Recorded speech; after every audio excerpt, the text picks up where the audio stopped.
സാരഥി അക്കാദമിയിലേക്ക് സ്വാഗതം.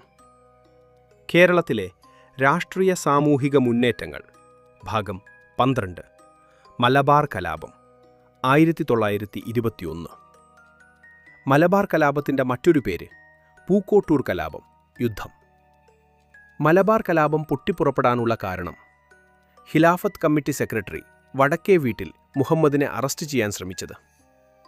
കേരളത്തിലെ ഖിലാഫത്ത് കമ്മിറ്റിയുടെ ആദ്യ സെക്രട്ടറി മുഹമ്മദ് അബ്ദുൾ റഹ്മാൻ സാഹിബ്. കലാപം പൊട്ടിപ്പുറപ്പെട്ടത് തിരൂർ. കലാപത്തിൻ്റെ പ്രധാന കേന്ദ്രം തിരൂരങ്ങാടി. മലബാർ കലാപത്തിന് നേതൃത്വം നൽകിയത് വാര്യൻകുന്നത്ത് കുഞ്ഞമ്മദ് ഹാജി, കുമാരൻ പുത്തൂർ സീതാക്കോയ തങ്ങൾ, ആലി മുസ്ലിയാർ. ഹിന്ദുക്കളുടെ രാജാവ്, മുസ്ലിങ്ങളുടെ അമീർ, ഖിലാഫത്ത് ആർമിയുടെ കേണൽ എന്നിങ്ങനെ സ്വയം വിശേഷിപ്പിച്ചത് വാര്യൻകുന്നത്ത് കുഞ്ഞമ്മദ് ഹാജി. 1921 മലബാർ കലാപത്തിൽ ബ്രിട്ടീഷ് പോലീസിനെ ശക്തമായി നേരിട്ട മലയാളി വനിത കമ്മത്ത് ചിന്നമ്മ.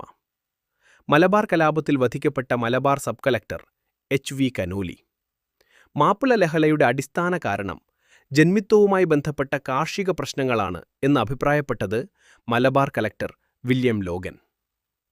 മലബാർ കലാപത്തെക്കുറിച്ച് അന്വേഷിച്ച commission TN Strange commission. Malabar കലാപം എന്ന കൃതി രചിച്ചത് K മാധവൻ നായർ.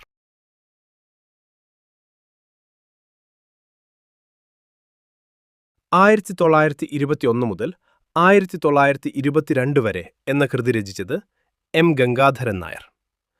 ഖിലാഫത്ത് സ്മരണകൾ എന്ന കൃതി രചിച്ചത് M ബ്രഹ്മദത്തൻ.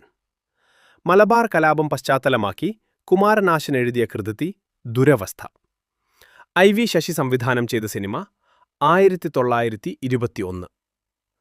മലബാർ ലഹളയെക്കുറിച്ച് പരാമർശിക്കുന്ന MN റോയിയുടെ കൃതി ഇന്ത്യ ഇൻ ട്രാൻസിഷൻ. മലബാർ കലാപവുമായി ബന്ധപ്പെട്ട് കേരളത്തിലുണ്ടായ പ്രധാന സംഭവം വാഗൺ ട്രാജഡി. ഇഷ്ടമായെങ്കിൽ ലൈക്ക് ചെയ്യുക.